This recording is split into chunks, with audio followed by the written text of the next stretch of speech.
Bahan perak kami, suami saya memberi saya surat cerai, bukan hadiah. 25 tahun sudah cukup, ujarnya di depan semua tamu kami. Aku ingin seseorang yang lebih muda, dan kamu harus keluar dari kondominium besok. Ia sepertinya lupa bahwa orang tua saya yang menghadiahkan kondominium itu kepada saya. Ibunya, Celeste Price, hanya tersenyum diam. Saya bangkit, mengambil mikrofon, dan mengatakan sesuatu yang membuatnya terdiam. Malam itu, Naomi Sterling terbangun karena bisikan-bisikan dari balik pintu kamar tidur. Suaminya, Darren Price, sedang menelepon ibunya lagi pukul 3 pagi. Suaranya terdengar anehnya bersemangat. Naomi berbaring diam dalam kegelapan, mendengarkan potongan-potongan percakapan itu. Kita harus melakukan ini dengan benar, desak Darren. Dia tidak akan curiga. Tentu saja tidak, nak, jawab ibunya. Naomi menegang. Apa yang mereka rencanakan diam-diam? Dan kenapa sekarang, hanya beberapa minggu sebelum hari jadi mereka yang bersejarah? Lantai kayu berderit saat Darren kembali ke kamar. Naomi segera menutup mata, berpura-pura tidur. Ia menyelinap ke tempat tidur dengan hati-hati, tetapi Naomi bisa merasakan tubuhnya kaku dan gelisah. Keesokan paginya, semuanya terasa aneh. Darren menunjukkan kasih sayang yang tak wajar. Naomi, sayangku, katanya sambil mencium pipi Naomi. Ia tercium aroma parfum mahal. Bagaimana kalau kita memilih restoran untuk hari jadi kita hari ini? Aku ingin semuanya sempurna. Sempurna. Naomi mengangkat sebelah alisnya. Selama 25 tahun pernikahan, Darren belum pernah seantusias ini dengan perayaan keluarga. Ia selalu mengatur segalanya, dan Darren hanya mencari-cari kesalahan. Baik, jawabnya hati-hati, sambil memperhatikannya bergegas pergi bekerja. Ponselnya ada di meja samping tempat tidur. Layarnya menyala menampilkan sebuah notifikasi. Naomi tak kuasa menahan diri untuk tidak melihatnya. Itu adalah pengingat kalender. Telepon S jam 11 pagi, tanyanya santai, sambil menyiram tanaman di jendela. Siapa kontak bernama S ini? Darren tiba-tiba berbalik. Sesaat Naomi melihat kepanikan terpancar di matanya, tetapi ia segera menenangkan diri. Sanchez, rekan kerja dari Seattle, sedang berkonsultasi dengannya tentang masalah pekerjaan. Bohong. Naomi mengenal suaminya seperti punggung tangannya. Saat ia berbohong, mata kirinya selalu berkedut, sama seperti sekarang. Aku mengerti, jawabnya sambil tersenyum. Namun jauh di lubuk hatinya, dadanya terasa sesak. Begitu dia pergi, Naomi berdiri di dekat jendela, menatap langit Oktober yang kelabu di atas Georgetown. 25 tahun, seperempat abad. Mereka bertemu di perguruan tinggi. Naomi adalah mahasiswi akuntansi yang brilian. Pria itu adalah manajer yang sedang naik daun. Mereka menikah karena cinta, memimpikan anak dan keluarga besar. Namun, anak tak kunjung datang. Dokter tidak menemukan masalah, tetapi keajaiban tak kunjung terjadi. Darren sangat terpukul, terutama ketika ibunya, Celeste, mulai melontarkan komentar-komentar pasif-agresif tentang cucu-cucunya. Seiring waktu, mereka menerima kenyataan bahwa mereka tidak memiliki anak dan berfokus pada hal-hal positif. Lebih banyak waktu untuk diri mereka sendiri, untuk bepergian, dan untuk kemajuan karir. Namun, ada sesuatu yang penting yang berubah di antara mereka. Ketukan di pintu menyadarkannya dari lamunannya. Di sana berdiri Celeste Price, ibu mertuanya, dengan senyum dinginnya yang biasa. Naomi, sayang, katanya, memasuki apartemen tanpa menunggu undangan. Apa kabar? Apa kamu sedang mempersiapkan pesta? Celeste selalu memperlakukan Naomi dengan sangat sopan, tetapi tetap menjaga jarak. Selama 25 tahun pernikahannya, ia tak pernah sekalipun menyebut Naomi putrinya. Perlahan tapi pasti, jawab Naomi sambil menuntunnya ke ruang tamu. Darren ingin merayakannya di restoran. Bagus sekali, jawab Celeste riang. Tempat yang terhormat dengan tamu-tamunya. Melakukan semuanya di rumah saja, tidak menunjukkan betapa pentingnya kencan itu. Ia mulai memandang sekeliling ruang tamu seolah sedang mengevaluasinya. Naomi kenal tatapan itu. Tatapan itu selalu membuatnya merasa tanpa sepatah kata pun terucap, bahwa rumah Celeste di pinggiran kota lebih besar dan lebih mewah dekorasinya. "Ngomong-ngomong Naomi, sayang," kata Celeste sambil duduk di kursi berlengan. "Aku sedang memikirkan masa depan. Darren sudah tidak muda lagi. Dia 53 tahun dan, ya, kami belum punya cucu. Tidakkah menurutmu sebaiknya kita menulis surat wasiat untuk cucu-cucu kita, untuk berjaga-jaga?" Naomi merinding. "Cucu apa, Celeste? Kita tidak punya anak." "Ya, demi keponakan-keponakanku," katanya acuh tak acuh sambil melambaikan tangannya. "Aku punya 2 keponakan, anak-anak baik, kuliah, dan bekerja. Kalau tidak, pemerintah akan mengambil semuanya." Naomi perlahan meletakkan cangkir tehnya di atas meja. "Dan di mana kau simpan dokumen kondominiumnya?" Celeste tiba-tiba bertanya, seolah-olah itu hanya renungan biasa. "Aku hanya memikirkan masa depan anak itu, keponakan-keponakannya, anak-anak mudanya." "Ya, begitulah." Naomi mengerti maksudnya. "Mereka ada di brankas," jawabnya datar. "Tapi kenapa kau bertanya?" "Oh, untuk jaga-jaga. Kita tidak pernah tahu apa yang mungkin terjadi. Senang rasanya tahu di mana letak barang-barang." Ketika Celeste akhirnya pergi, Naomi duduk diam, memikirkan semuanya. Telepon larut malam, luapan kasih sayang Darren yang aneh, dan kini pertanyaan tajam Celeste tentang kepemilikan rumah. Sedikit demi sedikit, teka-teki itu mulai terbentuk, dan ia tidak menyukai gambaran itu. Ia pergi memeriksa komputer Darren. Darren belum pernah mengganti kata sandinya sebelumnya. Ia selalu menggunakan kunci sederhana, yaitu tanggal pertemuan mereka, tetapi kali ini tidak berhasil. Jantungnya berdebar kencang. Selama 25 tahun, Darren tidak pernah menyimpan rahasia darinya. Dia mencoba ulang tahunnya. Tidak ada. Dia mencoba ulang tahun ibunya. Tidak. Lalu terlintas di benaknya wanita muda di toko perhiasan yang diceritakan temannya. Naomi teringat pernah sekilas melihat notifikasi Instagram di layar ponsel Darren minggu lalu. Sebuah ucapan ulang tahun bertanggal 8 Maret. Intuisinya mengatakan untuk mencoba tanggal itu. Berhasil. Riwayat Pramban terbuka, dan apa yang dilihatnya membuat perutnya melilit. Bagaimana cara bercerai jika ada harta bersama? Hak pasangan dalam pembagian harta. Saran hukum untuk perpisahan. Dia telah mencari semua ini selama 2 minggu terakhir. Dengan jari gemetar, dia menggulir halaman demi halaman. Cara mempertahankan kondominium saat perceraian. Trik hukum untuk membagi aset. Tiba-tiba, teleponnya berdering. Ternyata temannya, Candace. "Naomi, kau takkan percaya apa yang kulihat. Darrenmu. Aku melihatnya di toko perhiasan di Tyson's Galleria bersama seorang wanita muda. Mereka sedang melihat-lihat cincin." "Seperti apa rupanya?" Naomi menyela dengan lembut. "Sekitar 30 tahun, berambut pirang, sangat rapi, mengenakan mantel super mahal, cantik, tapi penampilannya dangkal. Padahal mereka begitu terbuka dan mesra." "Kamu baik-baik saja, Naomi?" "Ya," Naomi berbohong. "Semuanya baik-baik saja. Namun, tidak ada yang baik-baik saja." Malam itu, Darren kembali dengan sebuket mawar dan sekotak coklat mewah.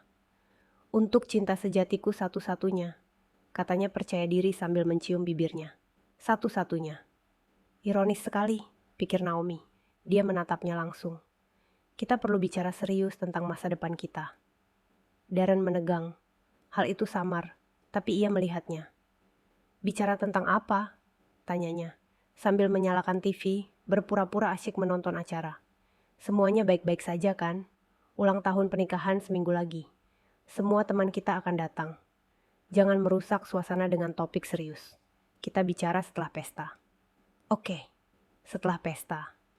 Itu berarti sesuatu yang besar telah direncanakan untuk pesta itu sendiri. Naomi mengangguk, berpura-pura setuju, tetapi merasakan hawa dingin yang menusuk di dalam dirinya. Setelah 25 tahun, ia mengenal suaminya dengan baik. Ia sedang mempersiapkan sesuatu dengan tenang dan dingin, melibatkan ibunya dan tentu saja seorang pengacara. Yang Darren tidak tahu adalah Naomi punya rahasia tersembunyi, sesuatu yang bisa menggagalkan semua rencananya. Dan untuk saat ini, Naomi tidak akan memberitahunya apapun. Keesokan harinya, Naomi terbangun dengan perut yang terasa nyeri, seolah-olah tragedi mengerikan baru saja terjadi sehari sebelumnya, dan ia baru belajar menerimanya. Darren pergi lebih awal tanpa sarapan. "Saya ada rapat," katanya. "Rapat?" pikir Naomi getir. Ia tahu persis siapa yang sedang rapat itu. Pukul 11.10, telepon rumah berdering. Darren lupa membawa ponselnya, meninggalkannya tertelungkup di dapur. Naomi tidak menjawab, tetapi mesin penjawab merekam pesannya. "D, ini Ibu. Aku sudah bicara dengan Pak Hais. Semuanya bisa diatur. Yang penting Naomi tidak curiga sampai saat-saat terakhir. Telepon Ibu kalau kamu ada waktu." Hais, yang katanya rekan kerjanya di Seattle. Sekarang semuanya masuk akal. Naomi merasakan tanah runtuh di bawahnya. 25 tahun, seperempat abad di samping seorang pria yang kini merencanakan pengkhianatannya, seperti dokumen kantor. Ia mendekati ponsel Darren. Ponsel itu meminta kode 6 digit. Ia mencoba memasukkan tanggal mereka bertemu, 1 September 1999. Tidak. Dia mencoba ulang tahun Celeste. Tidak ada. Lalu ia teringat tanggal yang ia gunakan di komputer, 8 Maret. Berhasil. Hari ulang tahun sang kekasih. Teks itu mengonfirmasi segalanya. "Sierra, sayangku, bersabarlah sedikit lagi. Setelah ulang tahun pernikahan, semuanya akan beres. Kondominium ini akan menjadi milik kita. D, kamu bilang kita akan tinggal bersama sebelum tahun baru. Aku lelah bersembunyi. Sayangku, semuanya berjalan sesuai rencana. Ibu sudah mengurus semuanya." Naomi tidak curiga sama sekali. Hayes bilang kalau kita mainnya benar, dia cuma dapat setengahnya. Aku mau simpan kondominiumnya. Naomi terduduk lemas di kursi, tangannya gemetar. Mereka merencanakan hidupnya seolah-olah ia barang bekas. Darren, ibunya, pengacara Hayes, dan Sierra, sang simpanan, semuanya terjerat dalam perangkap yang menjebaknya. Dan yang terburuk masih akan datang. "Hei Bu, apa Ibu yakin sertifikat kondominium itu atas nama kita berdua? Mungkin kita beruntung dan itu cuma punya aku." "Nah, aku lihat salinannya waktu kamu beli. Kedua nama itu ada di sana. Tapi Hayes bilang ada caranya. Yang penting dia menandatangani surat pernyataan. Dan bagaimana jika dia tidak mau menandatangani? Dia akan menandatangani. Setelah apa yang akan kita lakukan padanya di pesta nanti, dia tidak akan punya pilihan lain. Apa yang mereka rencanakan padanya?" Naomi merasakan kecemasan yang menggebu-gebu. Mereka akan mempermalukannya di depan semua orang, menuduhnya melakukan sesuatu. Tanpa membuang waktu, ia menyalin semua pesan penting ke ponselnya sendiri dan mengembalikan ponsel Darren ke tempatnya semula. Ia butuh rencana. Ia butuh bantuan. Ia menelepon Aisha Cole, teman kuliahnya yang kini menjadi pengacara keluarga. Mereka jarang berbincang, tetapi persahabatan mereka tetap erat. "Naomi?" tanya Aisyah saat Naomi menjawab. "Lama tak berbincang. Apa kabar?" "Bisakah kita bertemu hari ini?" tanya Naomi, berusaha terdengar tenang. "Aku butuh konsultasi." "Tentu, aku bebas jam 6. Datanglah ke kantor dan kita akan bicara." Kantor Aisyah berada di pusat kota, di sebuah gedung pencakar langit modern. Ia menyambut Naomi dengan pelukan, tetapi langsung menyadari ketegangan di sana. "Duduklah, ceritakan semuanya padaku. Apa yang terjadi?" Naomi menarik napas dalam-dalam. "Katakan saja, seorang kenalan saya sedang bermasalah dengan suaminya. Dia ingin bercerai, tapi menyembunyikannya, dan sepertinya dia sedang menjebak." Aisyah menatapnya tajam. "Kau yakin ini cuma kenalan hipotetis, Naomi?" Naomi terdiam beberapa detik, lalu menceritakan semuanya. Telepon larut malam, pesan telepon, Sierra, rencana jahat ibu mertuanya, semuanya. Aisyah mendengarkan, sesekali meminta klarifikasi. "Aku mengerti," akhirnya ia berkata. "Ini serius, tapi kau tidak tersesat. Kabar baiknya, kau bereaksi tepat waktu. Ceritakan tentang aset kalian. Kapan kau membelinya? Nama siapa yang tertera di sertifikatnya?" "Kami mencantumkan kedua nama itu pada tahun 2005. Bagian yang sama. Apakah kamu bisa menangani kasusku secara profesional?" "Tentu saja. Aku kepala bagian hukum di Alliance Development Group. Aku sudah bekerja di sana selama 15 tahun, jawab Aisyah. Bagaimana dengan aset lain? Ada villa akhir pekan yang juga atas nama berdua, tapi nilainya tidak seberapa. Kondominium adalah aset utamanya. Aisyah mencatat, Naomi, mereka tidak bisa berbuat apa-apa padamu jika kau tetap berpikiran jernih. Dalam perceraian, semua orang menerima apa yang secara hukum menjadi hak mereka. Tidak ada yang bisa memaksamu melepaskan bagianmu. Tapi jelas mereka sedang merencanakan sesuatu yang kotor. Mereka ingin menempatkanmu dalam posisi emosional yang lemah, sebuah skandal, sebuah tuduhan, sesuatu untuk menghancurkanmu. Kau harus siap. Bagaimana saya mempersiapkannya? Kumpulkan bukti, foto pesan-pesannya, rekam percakapan jika memungkinkan. Pindahkan sebagian uang ke rekening atas nama Anda saja. Yang terpenting, jangan biarkan mereka tahu bahwa Anda tahu apa yang mereka lakukan. Naomi mengangguk. Untuk pertama kalinya setelah berhari-hari, ia merasa lega. Ia punya rencana, ia mendapat dukungan. Terima kasih Aisyah, berapa utangku padamu? Aisyah tersenyum. Tidak apa-apa nak, teman tidak meminta bayaran. Kabari aku saja. Dan ingat, apapun yang terjadi, kamu tidak sendirian atau tak berdaya. Naomi pulang dengan tekad bulat untuk bertindak. Namun, apa yang ia temukan setibanya di rumah menegaskan bahwa perang telah dimulai. Darren berada di pintu masuk sambil memeriksa dirinya di cermin. Kamu kelihatan agak lesu hari ini ya? Serunya tanpa menatapnya langsung. Maaf, tapi ya, Naomi, kamu agak terlalu santai akhir-akhir ini.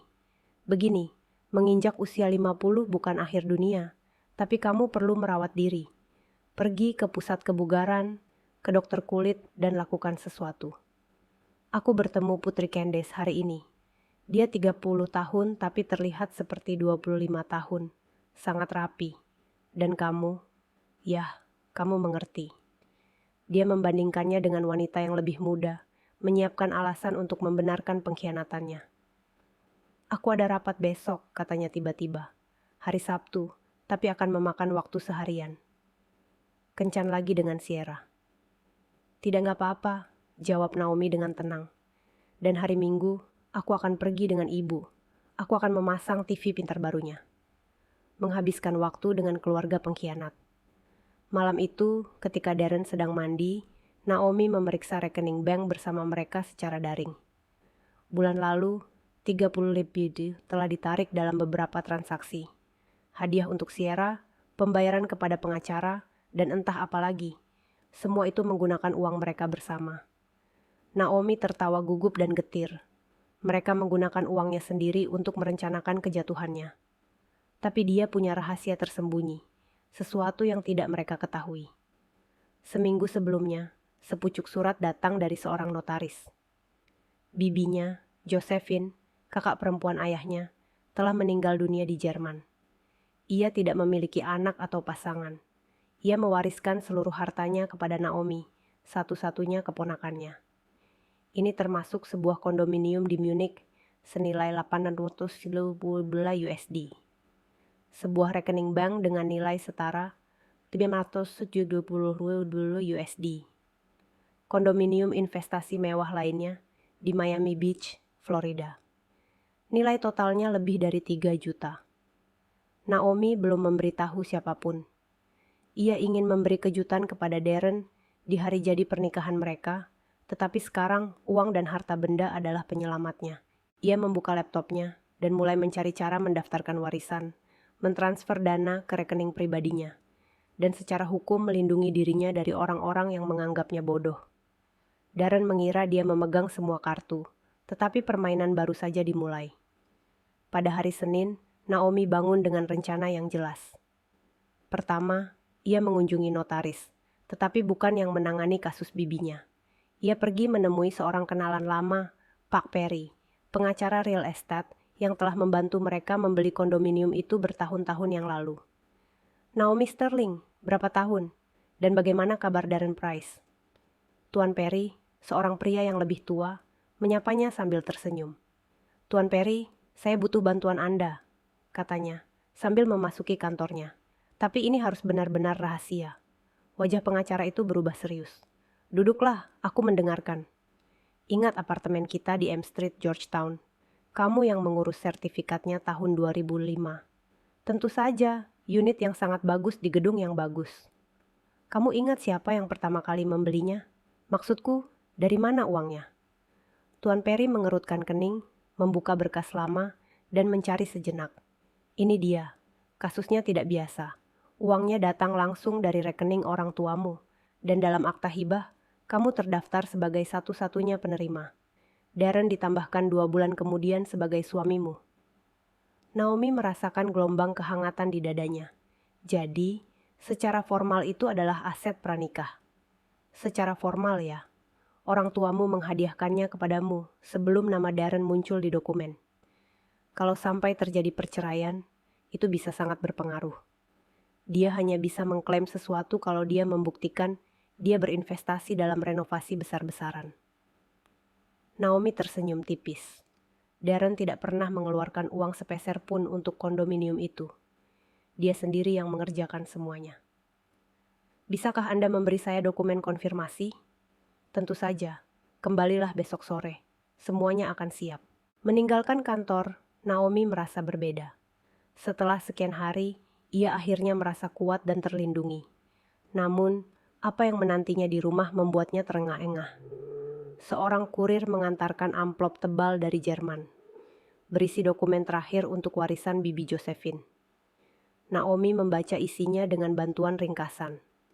Sebuah kondominium di Munich senilai 800.000 dulu, rekening bank senilai 530.000 dulu, dan kondominium mewah untuk investasi di Miami Beach. Totalnya lebih dari 3 juta. Ia duduk di ruang tamu. Ia kini telah menjadi wanita kaya, mandiri dan bebas. Tapi Darren seharusnya tidak tahu. Belum saatnya. Teleponnya berdering. Darren menelepon, suaranya terdengar sangat riang. Naomi sayangku, aku berpikir, bagaimana kalau kita benar-benar merayakan hari jadi kita? Rekan kerja, teman, semuanya. Kenapa harus sehebat itu, Dey? Kenapa? Ini ulang tahun ke-25, ulang tahun pernikahan perak. Aku ingin semua orang melihat betapa sempurnanya keluarga kita. Aku sudah memesan ruang dansa di Hotel Watergate untuk 100 orang. 100 orang atas penghinaan publiknya. Bukankah itu mahal, Darren? Kita seharusnya menabung. Jangan khawatir, selanya. Uangnya sudah ada. Yang penting kesannya. Kita undang bosku, bosmu. Semua orang perlu lihat betapa senangnya kita. Sungguh kebohongan yang sinis. Baiklah, kata Naomi tenang. Terserah apa katamu. Sempurna. Aku ada rapat dengan beberapa mitra. Kita bicara nanti malam. Mitra.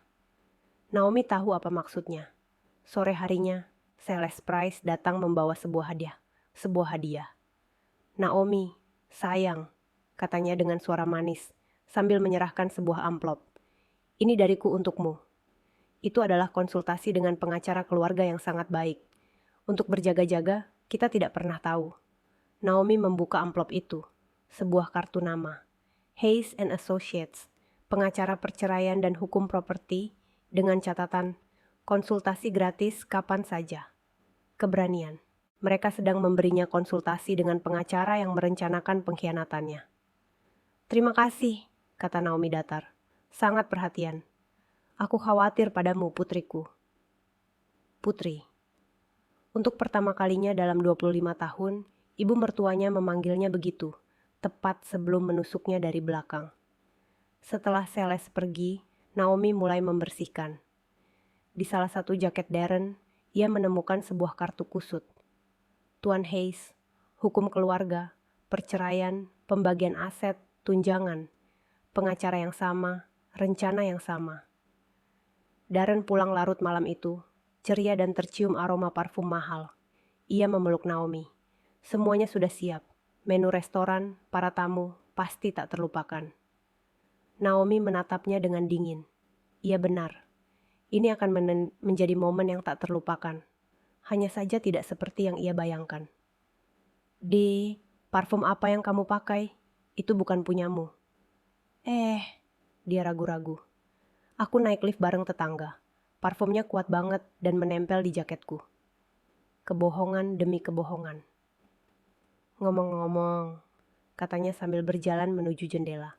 Di hari jadi nanti, aku akan memberikan pidato khusus tentang kehidupan kita dan rencana masa depan kita. Rencana apa? Lihat saja nanti. Nanti. Ini kejutan. Kejutan. Naomi merasa merinding. Ia tidak bisa tidur malam itu. Sekitar pukul 2 dini hari, ia mendengar gumaman. Darren sedang menelepon di lorong. Ia bangun diam-diam dan menempelkan telinganya ke pintu kamar tidur. Bu, semuanya sempurna.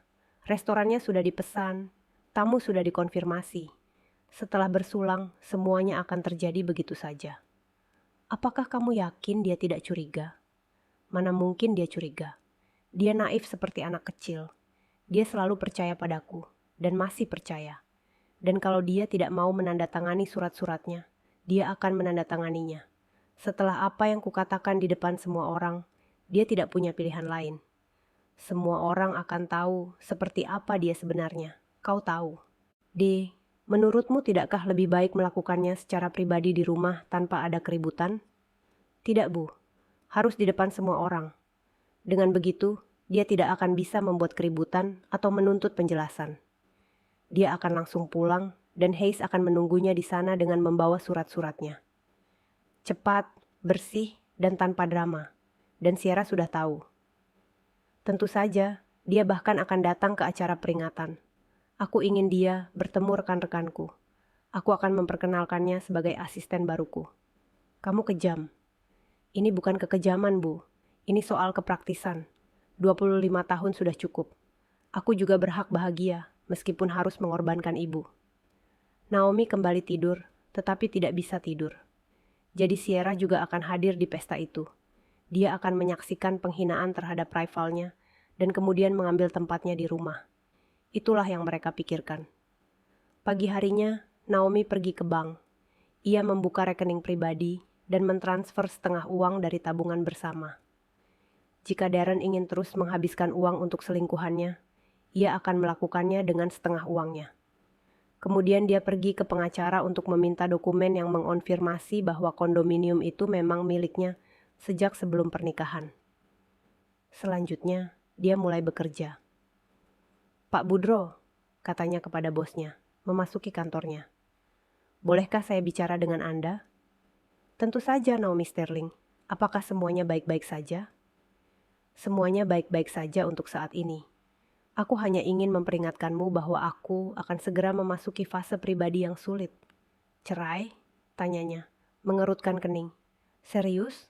Kupikir kalian berdua kompak. Kalian bahkan mengundangku ke hari jadi kalian. Itulah mengapa saya ingin memperingatkan Anda.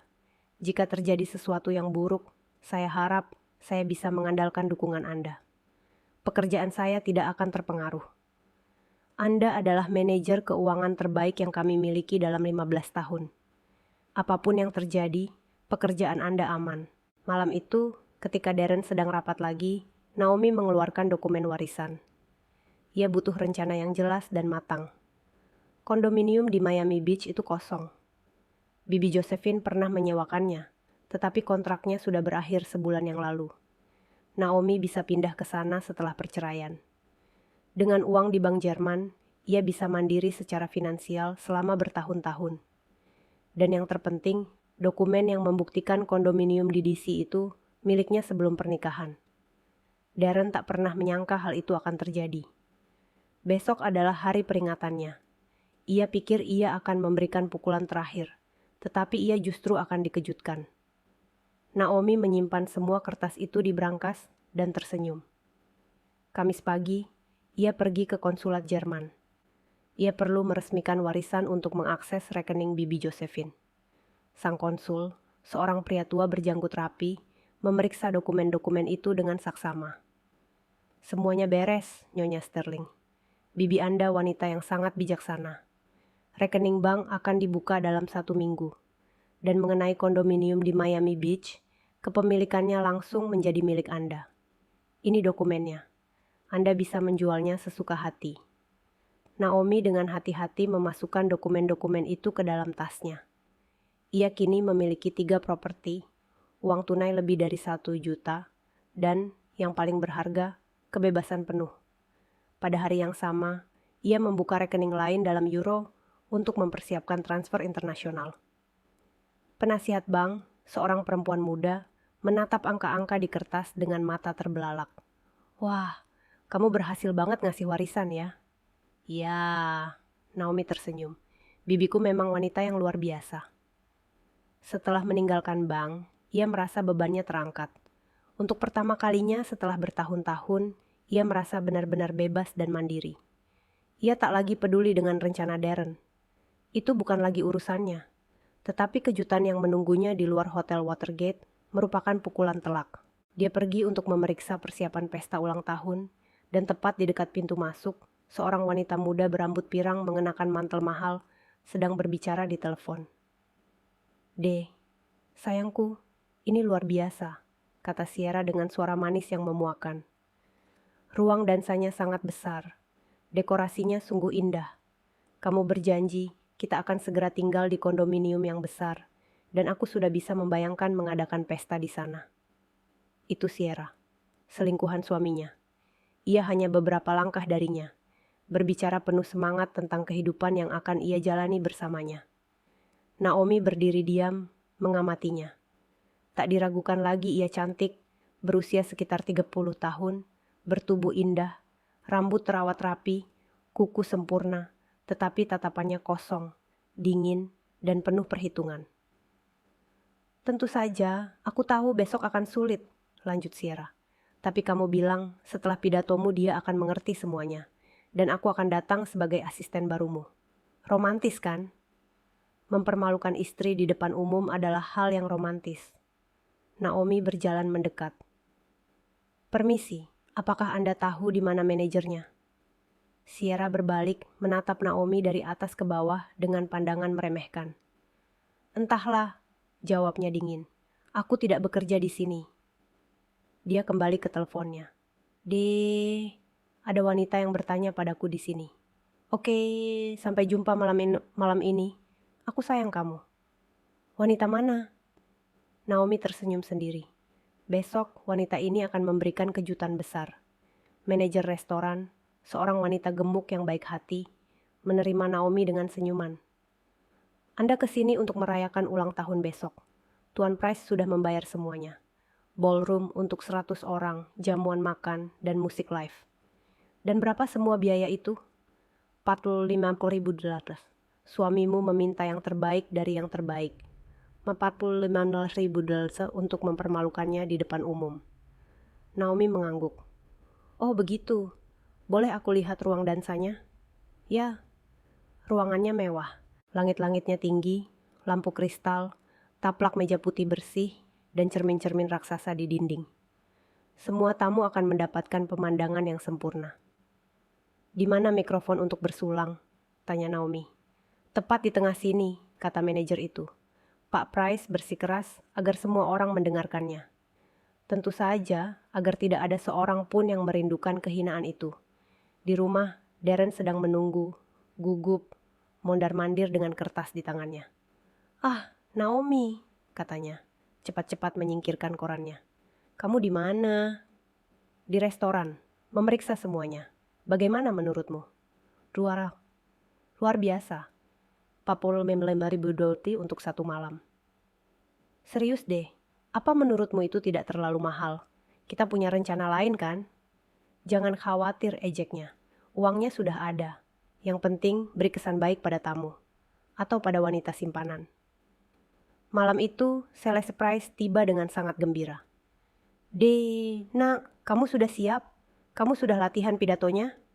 "Tentu saja, Bu. Semuanya akan sempurna. Jangan khawatir." Dia menepuk bahunya. "Pidatomu akan sukses. Semua orang akan melihat bahwa kamu telah membuat keputusan yang tepat." Keputusan yang tepat. Naomi memperhatikan mereka dari dapur. Amarah memuncak di dalam dirinya. "Bu, bagaimana kalau dia bikin keributan?" tanya Darren. "Dia tidak akan," jawab Celeste yakin. "Dengan begitu banyak orang, dia akan bisa mengatasinya. Dia wanita yang terpelajar. Mereka akan menyelesaikan masalah di rumah. Dan Hayes, Apakah dia siap? Ya, berkasnya sudah selesai. Dia hanya perlu tanda tangan.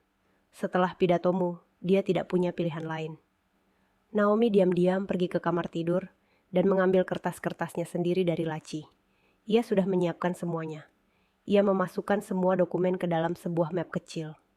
Dokumen yang menyatakan kondominium itu miliknya sebelum pernikahan, dokumen warisan, dan laporan rekening bank barunya. Besok, dokumen-dokumen itu akan mengubah segalanya. Malam harinya, setelah Celeste pergi, Darren mengunci diri di ruang kerjanya. Naomi mendengarnya berlatih pidato, menggumamkan kata-kata dalam hati. Ia mendekati pintu dan mendengarkan dengan saksama. Sahabat-sahabat terkasih, hari ini adalah hari yang istimewa. 25 tahun yang lalu, saya membuat keputusan yang tampaknya tepat.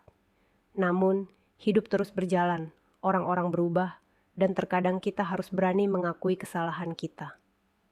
Kesalahan. 25 tahun pernikahan adalah kesalahannya. Saya berterima kasih kepada Naomi atas tahun-tahun ini, tetapi kejujuran menuntut saya untuk mengatakan yang sebenarnya. Kita adalah orang yang berbeda, dengan nilai-nilai yang berbeda, dengan rencana yang berbeda untuk masa depan, dan saya telah membuat keputusan. Sisanya teredam, tetapi artinya jelas. Naomi kembali ke kamar tidur. Ia tidak ingin tidur. Di pagi hari, Darren bangun dengan suasana hati yang baik. Naomi, katanya sambil membetulkan simpul dasinya di depan cermin. Hari ini sungguh hari yang luar biasa. Ya, hari jadi kita. Bukan cuma itu, katanya sambil tersenyum aneh. Besok hidupmu akan berubah, begitu pula hidupku, sepenuhnya. Sama sekali, kamu akan lihat, kamu akan terkejut. Terkejut? Bolehkah aku bertanya? Tentu, ada apa? Apakah kamu pernah benar-benar mencintaiku? Benarkah? Dia membeku dengan dasi di tangan. Pertanyaan yang aneh. Kenapa kamu menanyakan itu di hari sepenting ini? Hanya ingin tahu. Tentu saja aku mencintaimu, katanya tanpa menatapnya. Dan aku masih mencintaimu dengan caraku sendiri. Dengan caranya sendiri, seperti seseorang yang merawat perabot lama yang sudah tidak terpakai lagi. Aku mengerti, kata Naomi pelan. Sepanjang hari, Darren panik, menelepon restoran, memeriksa daftar tamu, memberikan pesanan. Menjelang malam, dia tampak cemas. Apakah kamu siap, Naomi? Dia berdiri di depan cermin mengenakan gaun biru tua baru yang elegan, yang dibeli khusus untuk hari ini. Siap? Kalau begitu, ayo pergi. Sudah waktunya kebenaran terungkap. Benar. Naomi meraih dompetnya, tempat dokumen-dokumen itu berada. Ya, sudah saatnya semua orang mengetahui kebenarannya. Mereka tidak berbicara selama perjalanan. Darren gugup, mengetuk-ngetukkan jarinya di setir. Naomi mengamati lampu-lampu kota melalui jendela. 25 tahun yang lalu, mereka juga berkendara dalam diam menuju gedung pengadilan. Namun, keheningan itu dipenuhi kegembiraan dan cinta. Hari ini, keheningan itu adalah keheningan sebelum pertempuran. Naomi, kata Darren ketika mereka tiba di hotel. Apapun yang terjadi hari ini, aku ingin kau tahu bahwa aku mendoakan yang terbaik untukmu. Yang terbaik? Sungguh ejekan yang kejam. Terima kasih, jawabnya dengan senyum tenang.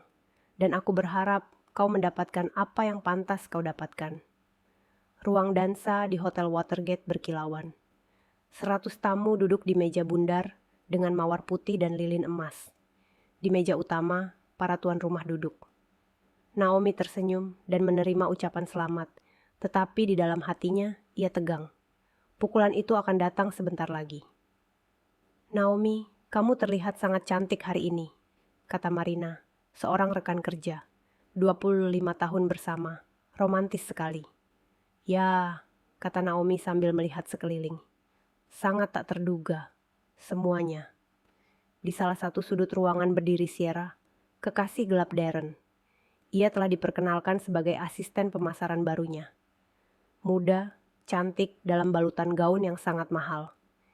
Ia mengobrol dengan tenang dengan beberapa rekan kerja, seolah-olah tidak ada yang salah.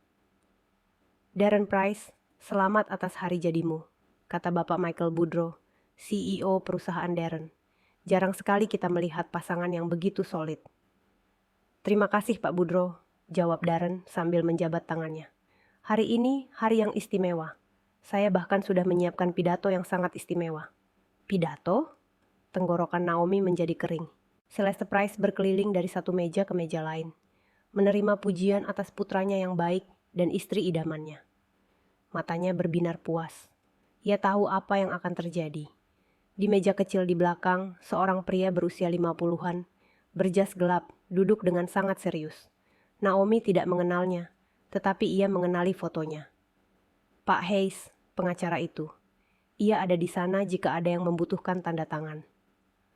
Para tamu yang terhormat, suara pembawa acara terdengar dari mikrofon. Bolehkah saya meminta perhatian Anda? Darren ingin menyampaikan beberapa patah kata untuk menghormati istrinya. Keheningan menyelimuti. Semua orang menoleh ke meja utama. Darren berdiri, mengambil mikrofon dan tersenyum lebar. Teman-teman, terima kasih sudah hadir di hari penting ini. 25 tahun bukanlah waktu yang singkat. Seperempat abad bersama seseorang. Para tamu mengangguk dan mengangkat gelas mereka. Aku banyak memikirkan hidup kita bersama, lanjut Darren. Tentang apa yang menyatukan kita, apa yang membuat kita bahagia, dan apa yang tidak. Naomi menegang. Sudah mulai, pikirnya.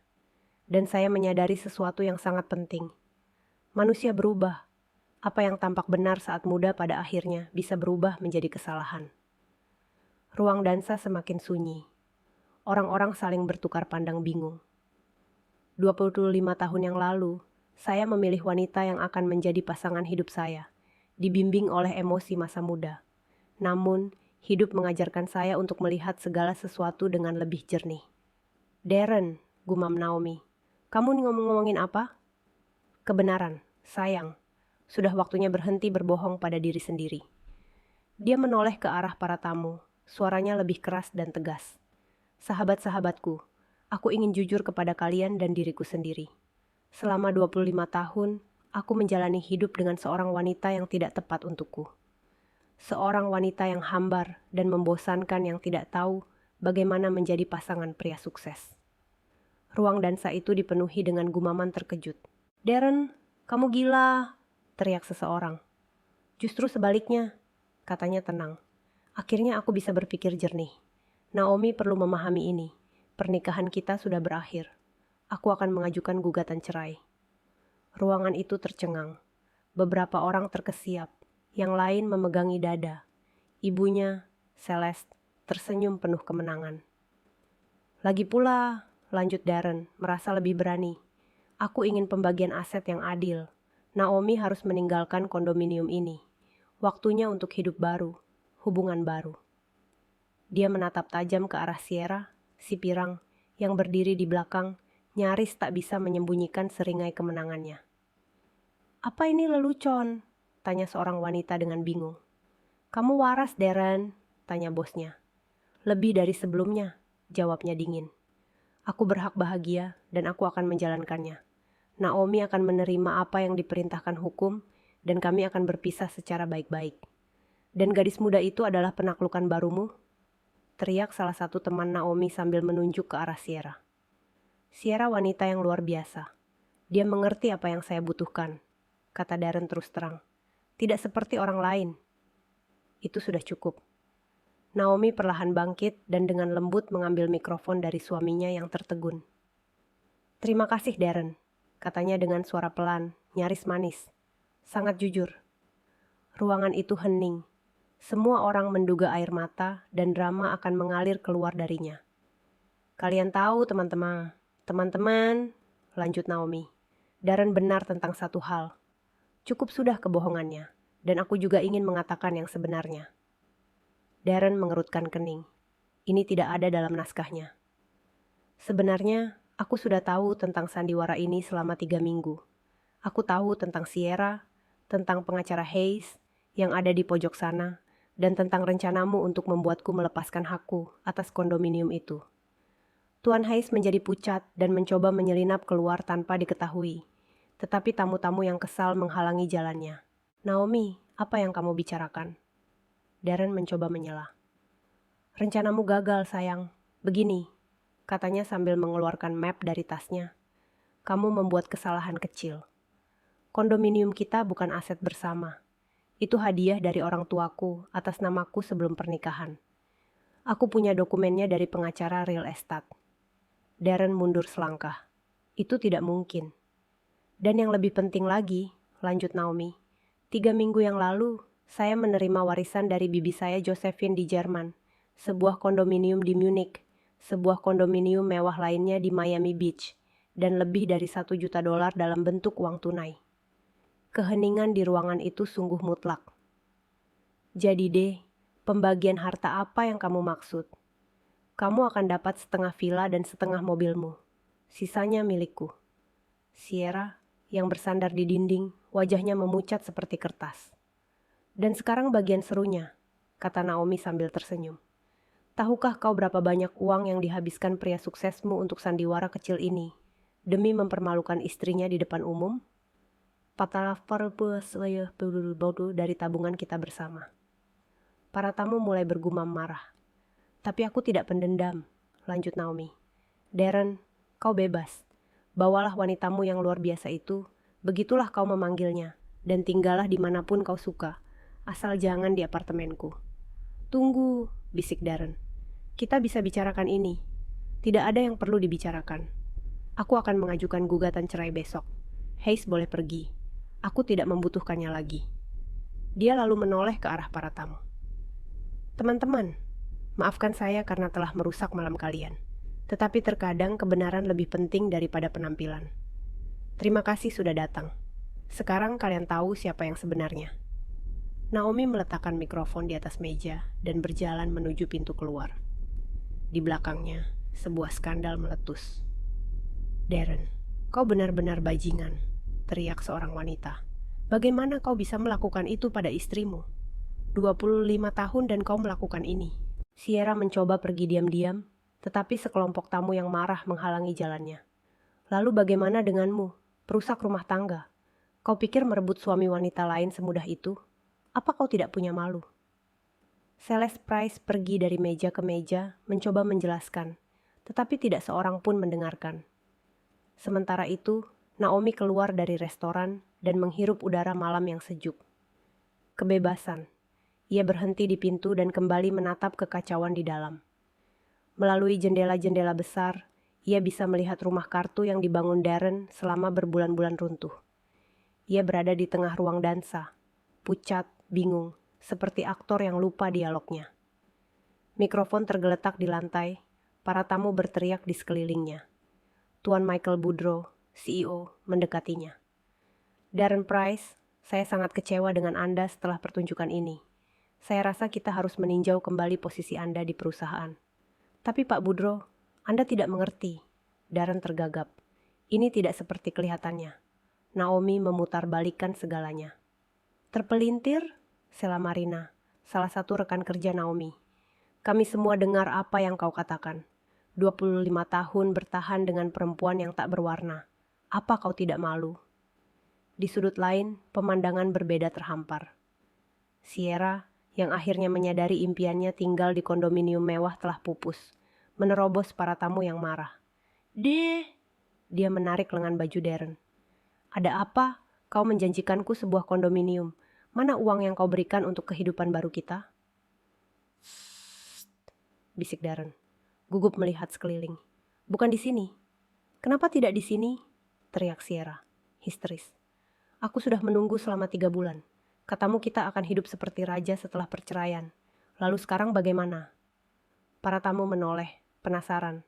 Beberapa sudah merekam di ponsel mereka. Hentikan, pinta Darren. Kita bicara nanti. Namun Sierra tertawa getir, hampir histeris. Bicara tentang apa? Kamu tidak punya apartemen atau uang. Kamu membodohiku. Dia menoleh ke arah para tamu. Mau tahu yang sebenarnya? Pria sukses ini menjanjikan kekayaan selama 3 bulan. Dia membelikan perhiasan dengan uang istrinya. Dia menjanjikan kondominium besar di pusat kota. Sier, diam! Teriak Darren putus asa, tapi sudah terlambat. Dan dia juga mengambil pinjaman dengan aset bersama mereka sebagai jaminan. Semburnya, terbawa suasana. Dia pikir istrinya tidak akan pernah tahu. Dia mengambil $20.000 dari Chase Bank dan $15.000 lagi dari Wells Fargo. Dia menghabiskan semuanya untukku. Ruangan itu hening. Bahkan Naomi pun tidak tahu tentang itu. Celeste Price yang berusaha tidak mencolok bergegas ke arahnya. Nah, apa yang dikatakan wanita ini? Pinjaman apa? Warisan Naomi apa? Bu, sekarang bukan saatnya, gumam Darren. Belum waktunya? Aku menggadaikan rumah besarku untuk memberimu uang untuk pengacara. Lalu bagaimana sekarang? Bagaimana aku akan membayarnya? Pukulan lagi. Bahkan ibunya kini terlilit utang karena rencananya. Tunggu. Salah satu tamu menyela. Apa aku salah paham? Kalian bertiga berencana menipu Naomi. Bukan, 3, 4. Sierra menyuntik dengan tajam. Pengacaranya Hayes juga. Dia akan memaksanya menandatangani surat pernyataan pelepasan hak atas kondominium itu. Semua orang menoleh ke sudut tempat Hayes duduk, tetapi kursinya kosong. Pengacara itu sudah kabur. Ular, teriak Celeste Price sambil menerjang Sierra. Ini semua salahmu. Kau membuat anakku gila. Salahku? Balas Sierra kesal. Putramulah yang merayuku. Dia bilang istrinya bodoh dan mudah dimanipulasi. Para lelaki memisahkan mereka tepat saat perkelahian hampir terjadi. Sungguh memalukan, kata seorang wanita dengan lantang. Tuan Boudreaux, bukankah Naomi bekerja untuk Anda? Ya, dan dia adalah manajer keuangan terbaik yang pernah saya miliki dalam 15 tahun, kata CEO itu tegas. Setelah kejadian ini, satu-satunya yang akan saya lakukan adalah menaikkan gajinya. Dan orang ini, ia menatap Darren dengan jijik, sebaiknya cari pekerjaan lain. Dengan reputasi seperti ini, dia tidak akan berkembang pesat. Darren bolak-balik antara ibunya, selingkuhannya, dan para tamu yang marah, mencoba memperbaiki sesuatu. Kalian tidak mengerti, teriaknya. Aku berhak bahagia. 25 tahun itu terlalu lama. Seorang wanita tua mendekatinya. Bibi Clarice, Bibi Naomi. Dan apakah kau memikirkan bagaimana perasaannya hidup 25 tahun dengan orang egois sepertimu? Bibi Clarice benar. Anggota keluarga Naomi lainnya mendukungnya. Sungguh memalukan. Orang sepertimu tidak pantas berada di keluarga kami. Untunglah Naomi tahu tepat waktu. Tambah sepupunya Dwayne. Kalau tidak, kau pasti terus membodohinya seumur hidupnya. Hei, bagaimana kalau kita unggah ini ke media sosial?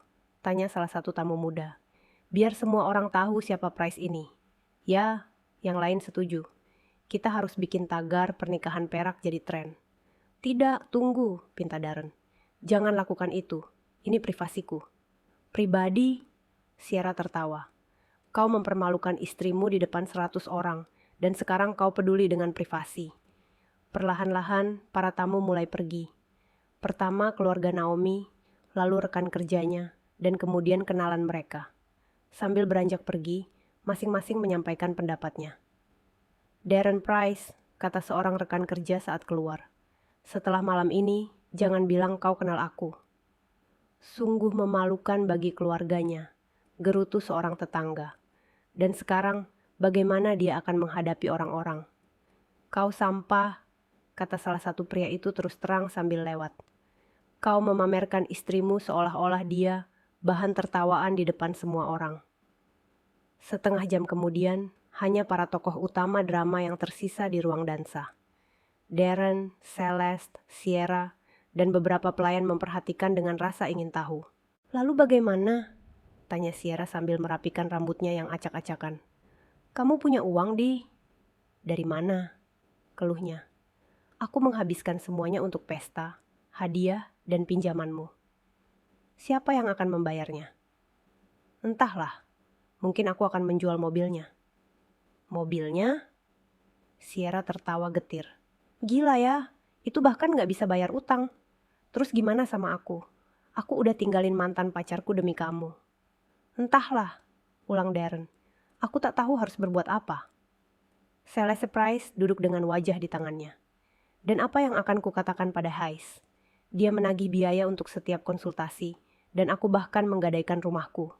Bu, kata Darren sambil mendekatinya. Kita cari solusinya. Solusi? Ia mengangkat wajahnya.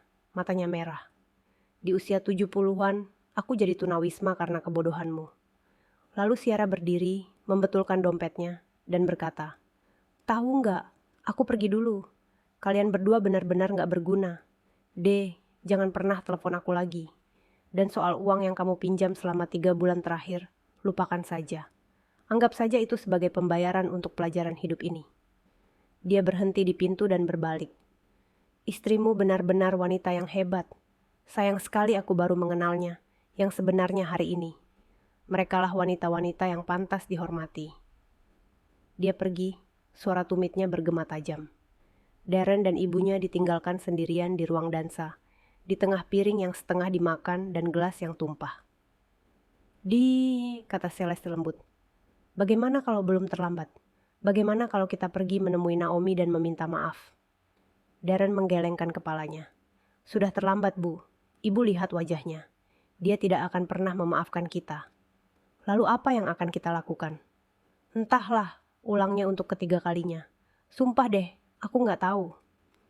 Sementara itu, Naomi sedang naik taksi kembali ke kondominium, memandangi gemerlap lampu kota. Di dalam tasnya, ia menyimpan sertifikat kepemilikan 3 properti dan laporan bank yang menunjukkan lebih dari 1 juta.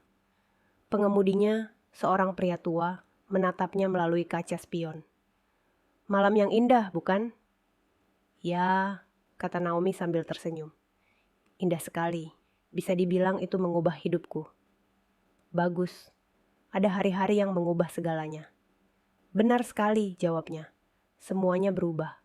Dan memang, hidupnya berubah selamanya." 3 bulan kemudian, Naomi hadir di pengadilan, menyaksikan kehidupan pria yang telah dinikahinya, selama 25 tahun hancur berantakan. Darren tampak 10 tahun lebih tua. Rambutnya yang beruban, wajahnya yang lelah, dan setelan jas murahan, bukan setelan jas mahal seperti biasanya. Hakim, seorang wanita tua berkacamata, meninjau dokumen tersebut dengan saksama. "Baiklah," katanya akhirnya. Pengadilan memutuskan sebagai berikut. Kondominium di Jalan M, Georgetown, adalah properti pranikah terpisah milik Nyonya Naomi Sterling dan tidak dapat dibagi. Darren panik. Pengacaranya, yang bukan lagi Hayes, melainkan seorang pembela umum muda, langsung angkat tangan. Properti villa dianggap sebagai properti perkawinan dan dibagi 2. Hal yang sama berlaku untuk mobil Lexus ES 300. "Yang mulia," pengacara Darren berdiri. "Klien saya menggunakan mobil itu untuk bekerja." "Ditolak," jawab hakim datar. "Mobil itu dibeli dengan uang hasil perkawinan bersama." Naomi tidak berkata apa-apa. Sahabat sekaligus pengacaranya, Aisyah, tersenyum diam-diam. Semuanya berjalan sesuai rencana. Lebih lanjut hakim, terbukti bahwa Tuan Darren Price menyembunyikan utang-utang yang signifikan dari istrinya. Pinjaman sebesar 20.020 di Chase Bank, pinjaman sebesar 15.020 di Wells Fargo, dan pinjaman kilat sebesar 80.000. Total utangnya adalah 43.000. "Tapi itu utang pribadinya," protes pengacara muda itu. "Menurut pasal 39 Kitab Undang-Undang Hukum Keluarga," jawab hakim dengan tenang, "utang-utang yang timbul selama perkawinan merupakan tanggung jawab kedua belah pihak. Namun, karena uang tersebut tidak digunakan untuk kesejahteraan keluarga, melainkan untuk keperluan pribadi pemohon, maka ia bertanggung jawab penuh atas pelunasan utang-utang tersebut." Wajah Darren semakin pucat. Utangnya sebesar 43.000 dan itu semua miliknya. Pengadilan ini dengan sungguh-sungguh memutuskan, hakim menyimpulkan, untuk membubarkan pernikahan antara Darren Price dan Naomi Sterling. Tergugat tetap memiliki kondominium dan semua rekening bank. Pemohon tetap memiliki setengah dari nilai villa dan setengah dari nilai mobil. Tidak ada tunjangan yang diberikan karena tidak ada anak di bawah umur. Pukulan palu menandai berakhirnya pernikahan selama 25 tahun. Meninggalkan gedung pengadilan, Naomi merasakan kedamaian yang aneh, seolah beban berat akhirnya terangkat. "Naomi!" teriak Darren. "Tunggu!" Ia berbalik.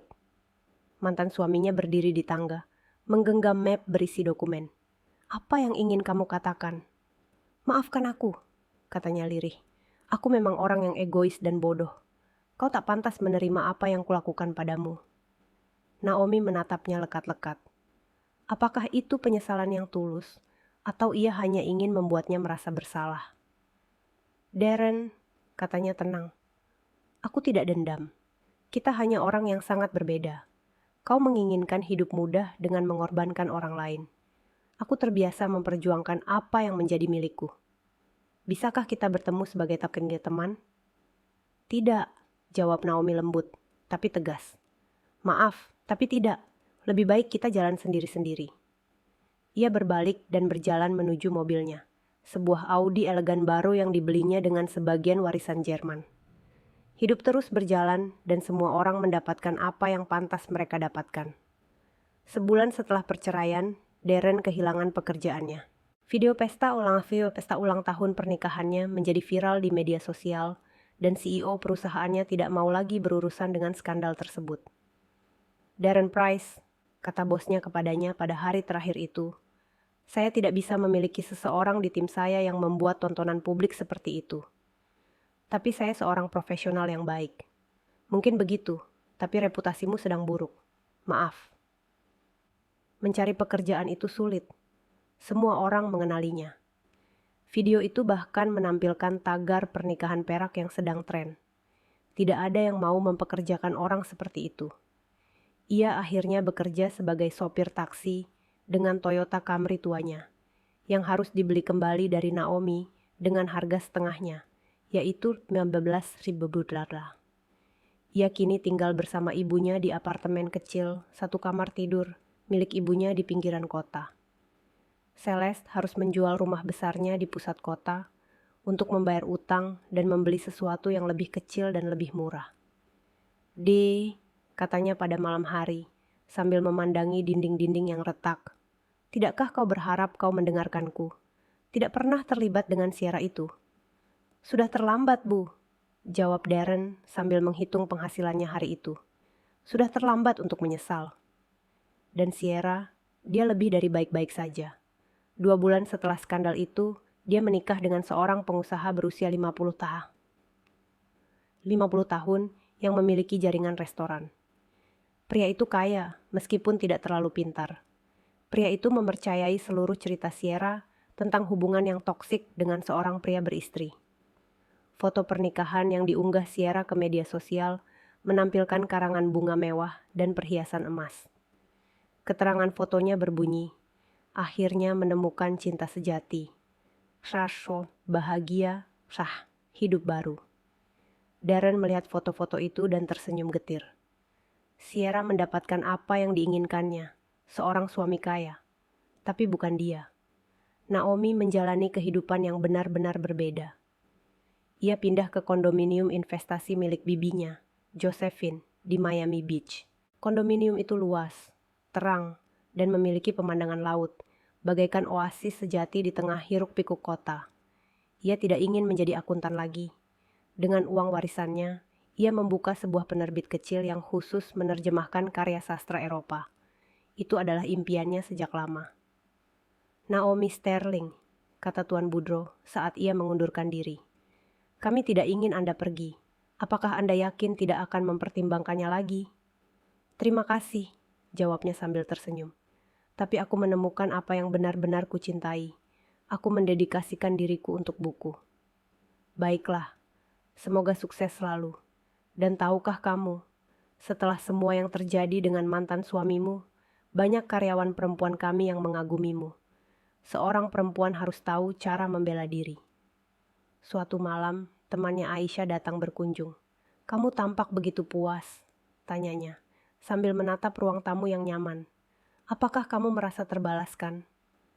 Kau tahu, jawab Naomi penuh pertimbangan. Aku tidak merasa dendam. Aku merasa lega. Itu bukan dendam. Aku hanya membela hakku. Kebenaran selalu menang, meskipun butuh waktu. Mereka minum teh di balkon, sambil menyaksikan lampu Miami bersinar. Apakah kamu menyesali 25 tahun itu? Tidak, kata Naomi sambil menggelengkan kepala. 25 tahun itu mengajarkanku sesuatu yang tak ternilai. Untuk hanya mengandalkan diriku sendiri dan menghargai kejujuran di atas segalanya. Penerbitnya mempekerjakan 5 orang, penerjemah muda berbakat. Mereka menerbitkan buku-buku indah dalam edisi-edisi kecil bagi mereka yang menghargai karya sastra berkualitas. Naomi, kata Anna, editornya, suatu hari, ceritamu sangat istimewa. Ibuku bilang dia ada di acara peringatan itu. Dia bekerja dengan mantan bosmu.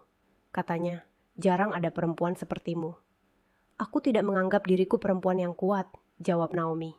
Aku hanya memutuskan untuk tidak menjadi korban. Setahun kemudian, dia menerima surat dari Darren. Naomi, aku tidak tahu apakah kamu akan membaca ini. Aku hanya ingin mengatakan bahwa aku mengerti. Kamu adalah hal terbaik yang pernah terjadi padaku.